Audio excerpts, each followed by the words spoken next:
မင်္ဂလာပွဲမှာသတို့သမီးမိပကြီးထက်တောင်ပိုလှနေလို့ချီကျူးခံနေရတဲ့အီချောပိုပရိသတ်များအားလုံးပဲမင်္ဂလာပါရှင်ဆက်လီထော်ကီကနေပြန်လေးကြိုဆိုလိုက်ပါတယ်မကြသေးခင်ကမှမင်းသမီးမိပကြီးရဲ့မင်္ဂလာလက်မှတ်ရေးထိုးပွဲသတင်းတွေကဆိုရှယ်မီဒီယာပေါ်မှာတော်တော်လေးလွှမ်းမိုးခဲ့ပါတယ်အထူးသဖြင့်မွန်လူမျိုးတို့ရဲ့ရိုးရာရွှေရင်းသားတွေနဲ့ကြိုဆိုခဲ့တဲ့ပုံစံကအရန်ကိုစက်တည်ရှိပြီးတော့လူပြောများခဲ့ရပါဒါပေမဲ့အဲ့ဒီမင်္ဂလာပွဲကြီးမှာသတို့သမီးမိပကြီးနီးပါဒါမှမဟုတ်တချို့ပရိသတ်တွေရဲ့အမြင်မှာသတို့သမီးထက်တောင်မှပိုပြီးတော့မျက်လုံးကျိန်းလာအောင်လှပနေခဲ့တဲ့ဧည့်သည်တော်တယောက်ရှိပါတယ်။ဒီသတင်းကအခု online ပေါ်မှာအရန်ကိုပွဲစုနေရပါ။အဲ့ဒီဧည့်သည်တော်ကတော့တခြားသူမဟုတ်ပါဘူး။ထိတ်တန်းမင်းသမီးတက်လက်ဖြစ်တဲ့တယောက်ဆောင်အီချောပိုပါပဲ။မင်းသမီးအီချောပိုကသတို့သမီးမိပကြီးရဲ့အရင်နှီးဆုံးတငယ်ချင်းတယောက်ဖြစ်တာကြောင့်ဒီမင်္ဂလာပွဲကိုတက်ရောက်လာခဲ့ရပါ။ဒါဒီမကသေးပါဘူး။တငယ်ချင်းရဲ့ဘဝမှတ်တမ်းတစ်ခုမှာအသေးသက်သေးအဖြစ်တရားဝင်လက်မှတ်ရေးထိုးပြီးတော့တက်ရောက်လာခဲ့ရလေးဖြစ်ပါတယ်။သူမပွဲတက်လာတဲ့ပုံစံကတော့တကယ်ကိုမိမိုက်နေတယ်ဆိုတဲ့စကားလုံးထဲမှာထိုက်တန်လာအောင်ပါပဲ။အားလုံးသိကြတဲ့အတိုင်းပဲအီချောပိုဟာအနုပညာလောကမှာ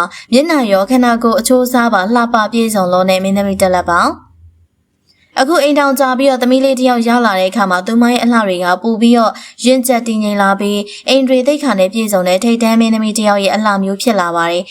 အခုမေပကြီးရဲ့မင်္ဂလာပွဲမှာလည်းမြန်မာဆန်ဆန်ဝတ်ဆောင်လေးနဲ့အရန်ကိုစက်တည်ရှိရှိလှပနေခဲ့ရပါသူမရဲ့အလှတွေကိုပို့ပြီးတော့တောက်ပသွားစေခဲ့တဲ့လူတွေအလုံးရဲ့မျက်လုံးတွေပြူးကျဲသွားစေတယ်အရာကတော့သူမဝတ်ဆင်ထားတဲ့ရတနာတွေပါပဲအီကျိုးဘိုဟာဒီပွဲကိုတက်ရောက်လာတဲ့အခါမှာသိန်းပေါင်းတောင်းချီတန်ဖိုးရှိရလို့ဆိုကြတယ်ရောင်စုံစိန်လေဆွဲကြီးကိုဝတ်ဆင်လာခဲ့ရပါ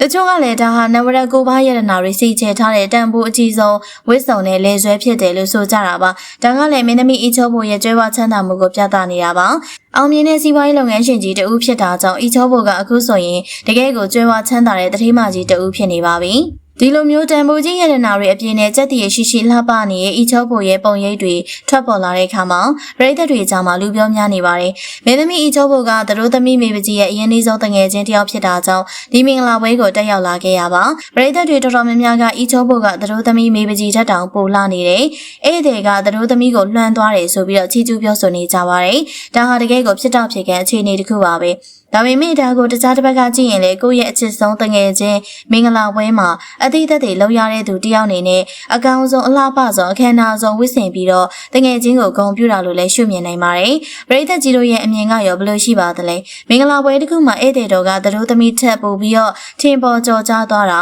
ပိုလှနေရလို့ချီကျူးခံနေရတာကတင့်တော်တဲ့ကိစ္စတစ်ခုလို့ထင်ပါသလားဒါမှမဟုတ်ဒါကအီချောပိုရဲ့အလှတရားနဲ့ကြွယ်ဝမှုတွေကိုအတိမတ်ပြုချီကျူးကြတာသက်ပဲလားသတို့သမီးပကြီးနဲ့အီချောပိုဘသူကပို့ပြီးတော့ဒီပွဲမှာစက်တည်ရှိတယ်လို့ထင်လဲဆိုတာမှတ်ချက်ပြီးဝင်ရောက်ဆွေးနွေးပြပါအောင်နော်ကြည့်ရှုပေးရတဲ့အတွက်ပရိသတ်များအားလုံးကိုကျေးဇူးထူးပဲတင်ရှိပါရရှင်